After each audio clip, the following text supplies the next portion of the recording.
Você tem que ser o extraordinário daquele lugar. Você tem que ser a parte boa daquele lugar.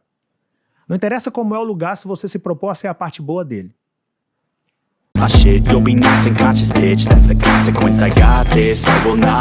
Eu sempre tive isso comigo. Seja lá onde eu passar, eu preciso ser a parte boa desse lugar.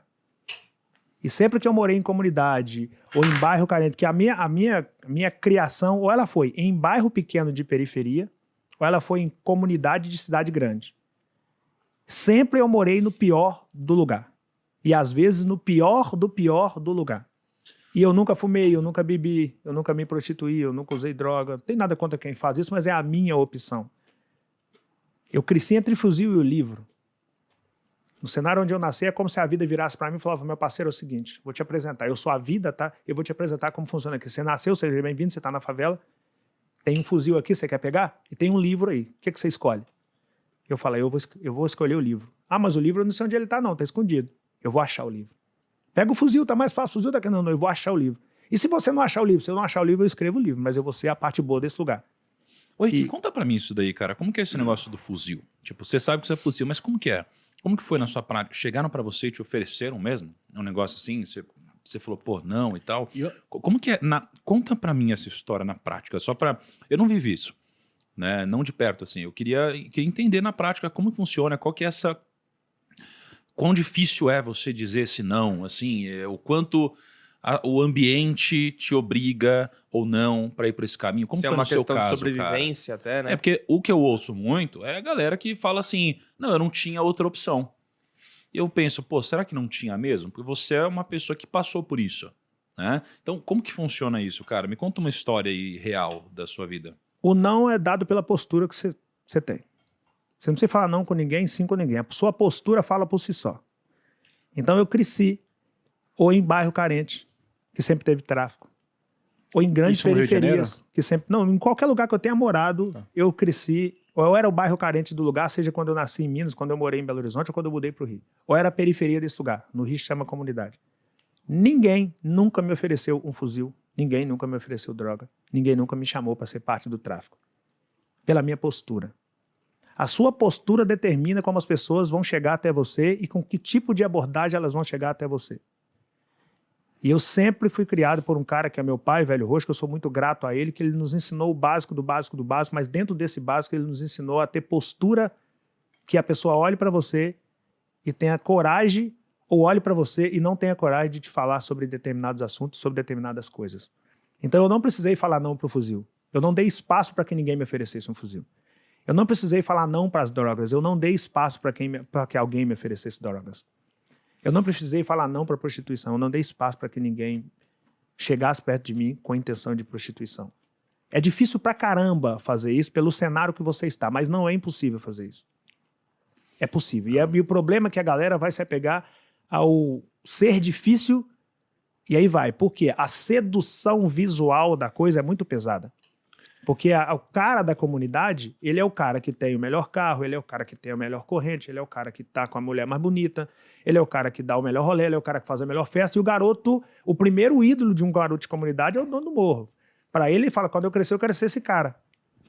Eu não tinha esse pensamento, porque eu queria ser meu pai. Meu primeiro ídolo sempre foi meu pai. Pô, meu pai trabalhou pra caramba, meu pai sempre crê em Deus, meu pai leu a Bíblia desde criança, meu pai tem um amor inenarrável por minha mãe. Meu pai criou 5 filhos em comunidade, sem nenhum deles pegar em arma, sem nenhuma das minhas irmãs engravidar na adolescência. Eu falei, cara, eu quero ser esse cara quando eu crescer. Então eu não dei espaço para olhar para o externo e falar, eu quero ser aquele cara do fuzil. Eu queria ser meu pai.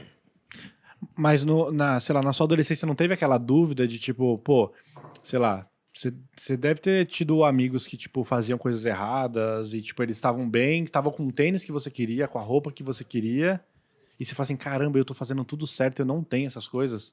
Não teve, tipo, aquele momento que você fala assim, cara, por que aquele cara que tá fazendo tudo errado, ele tá conseguindo usar o tênis da Nike que eu queria, tá usando a roupa que eu queria, e eu tô fazendo tudo certo e não tô conseguindo ainda usar tudo isso? Cara, eu acredito muito que Deus escolhe os dele e capacita os dele. Eu, baseado na vida que eu tenho, no ambiente que eu fui criado, no cenário que eu tive que enfrentar, eu não tenho a menor dúvida que eu sou um escolhido.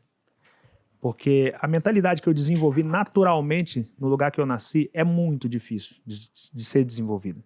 Eu não era seduzido pelo melhor tênis naquela época. Hoje eu tenho coleção de Jordan, eu adoro Jordan. Mas eu não era seduzido naquela época por ter o melhor tênis. Eu não era seduzido por ter a melhor camisa. Eu não era seduzido por ter a namorada mais bonita. Eu não era seduzido por aquilo. Eu era seduzido por aprender o máximo que eu podia com meu pai, porque a minha mãe adoeceu muito cedo e eu não dava para eu aprender com a minha mãe. E eu tinha medo de perder meu pai na adolescência. Eu falei, cara, eu tenho que aprender o máximo que eu puder com esse cara, porque se eu perder esse cara, eu tenho que conseguir girar minha engrenagem aqui. Então eu era muito espelho do meu pai. Fisicamente falando, eu pareço muito com meu pai e eu sempre observava meu pai nas ações dele, que eu queria aprender com aquele cara. Então eu não era seduzido com o externo. E por que eu falo que eu sou o escolhido? Porque por algum motivo eu não comi carne na infância. E por algum motivo um dia me zombaram de mim porque eu não comia carne e por algum motivo eu fui até minha mãe e falei, mãe, o que eu tenho que fazer para comer carne? Aos 7 anos de idade. Então, antes de eu descobrir que o cara conseguia comprar o tênis com dinheiro do tráfico, eu descobri que eu conseguia comprar carne com dinheiro da verdura. Então, eu descobri antes de ser apresentado para aquele cara. Com 7 anos de idade, eu não tinha a menor noção de tráfico ainda. Mas eu já estava vendendo. Então, eu já sabia que eu conseguia pelas minhas próprias pernas e com dignidade, podendo andar entre as pessoas de cabeça erguida. Eu descobri isso muito cedo. E só pode ter sido Deus.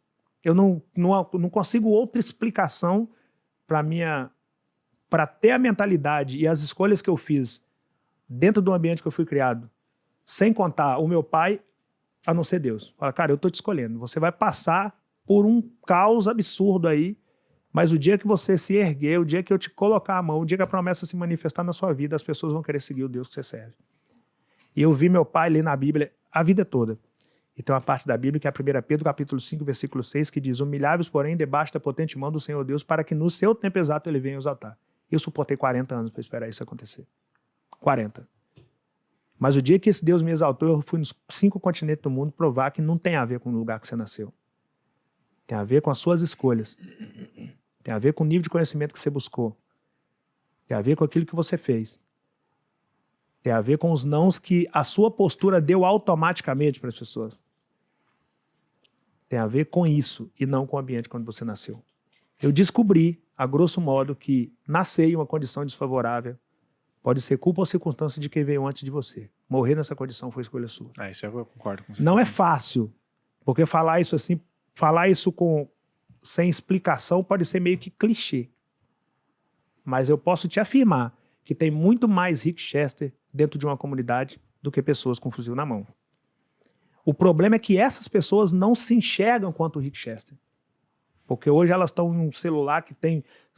cada vez que você rola a barrinha do celular, tem bilhões de novas coisas acontecendo. É um ambiente de consumo em cima deles o tempo todo e eles não buscam conhecimento para o básico, do básico, do básico, do básico. E aí começam a entrar dentro de determinadas bolhas que ancoram essa galera na mediocridade.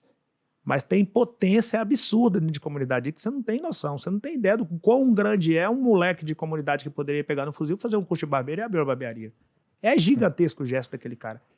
Só que aquele cara abre uma barbearia e ele se contenta em abrir a barbearia. Ele quer ter o melhor carro. Assim que ele abre a barbearia, ele já quer comprar o melhor carro ao invés de fazer um curso sobre educação financeira.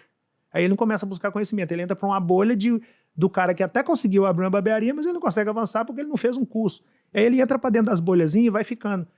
E aí é muita gente que está dentro de bolha ficando, que tem potencial absurdo, que poderia ser um cara que facilmente tinha potencial para sentar nessa mesa aqui. Só para não sair desse assunto específico, você falou assim, você falou que, cara, não tem outra explicação que não seja Deus para isso, não é?